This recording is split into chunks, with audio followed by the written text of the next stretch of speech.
Eh bien, bon lundi à vous, mes amis. Bon lundi. Écoutez, bon lundi à vous qui êtes un peu partout à travers le monde. Bon lundi à mes amis du Québec qui ont dû se lever de bonne heure ce matin pour dégager les voitures, les parkings et tout ça. Faire fonctionner la pelle parce que, comme vous pouvez le voir, on a reçu une bonne petite bordée. Bon, c'est pas la fin du monde, hein. Un petit 20 cm qu'on a pris hier. Hein, ça a bien tombé.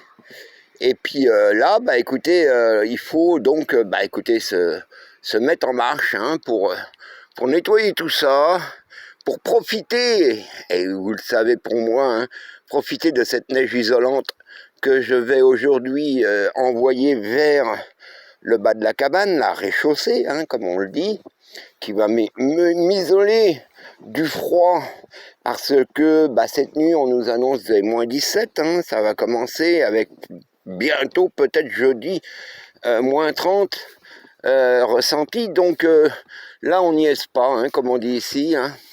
On va travailler, on va dégager les tempos. Je conseille à tous mes amis du Québec qui ont leur tempo de dégager la neige dessus. Hein, on va le faire aussi.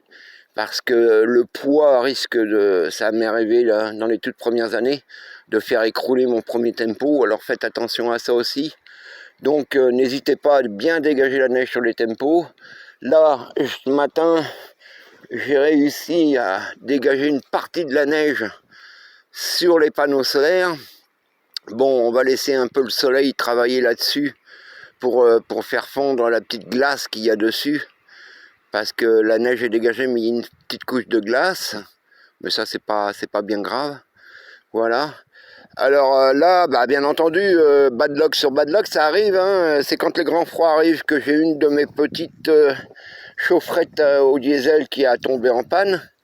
Bon, elle était âgée, hein, je vais vous dire, elle avait 5 ans. Donc ça y est, elle est arrivée à la fin.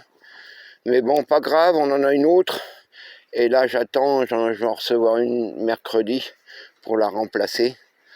Mais bon, ça va aller. Mais ça fait partie, vous voyez que ici, il faut toujours plus ou moins avoir les choses en double.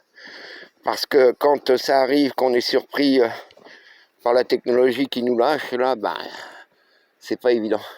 Alors après, pour le reste, le chemin, là, pour le moment, il est bloqué. Peut-être que je vais avoir des motoneigistes qui vont passer, ou quelqu'un qui a un 4 roues avec une gratte. Enfin, on va voir. Pour dégager le chemin. Je pense que ma petite voiture, mon petit bazou est bloqué dans le champ maintenant. Là, je pourrais pas la sortir non plus. C'est encore un autre problème. Mais bon, voilà. Alors là, ce soir, ce qui va se passer, c'est que dès qu'on arrive à moins 15, écoutez, là, je rentre mes animaux, hein, mes poules, mes lapins, parce qu'eux, ils supportent très bien le froid hein, quand ils sont à l'abri du vent et tout ça. Mais malgré tout, mes féfilles, hein, puis notre deuxième lapin qui lui est en pleine forme là, on va les rentrer cette nuit. Vous allez rentrer au chaud cette nuit, hein, mes enfants, parce que de leur couloir là, ils ont une petite porte qui leur permet de rentrer, se mettre au chaud à côté du poêle. D'ailleurs, il faut que j'aille couper du bois. Voilà. Alors notre deuxième lapin, lui, il survit. C'est pas facile, hein, je vous le dis franchement, hein, c'est pas facile, là, des jours avec, des jours sans. Bon, j'ai beau le nettoyer, il est toujours aussi sale, mais il va bien. Il se redresse, il mange, il boit, tout va bien. Voilà. Donc, vous voyez, on n'a pas le temps, on va pas avoir le temps de s'ennuyer aujourd'hui, la journée va vite passer parce que les journées sont très courtes. À 3h30, 4h, il va faire nuit, donc il faut que je me dépêche. Et donc, vous voyez qu'on n'a pas le temps de s'ennuyer ici dans la forêt, il n'y a pas le temps. Allez, bon lundi à vous tous, bye bye.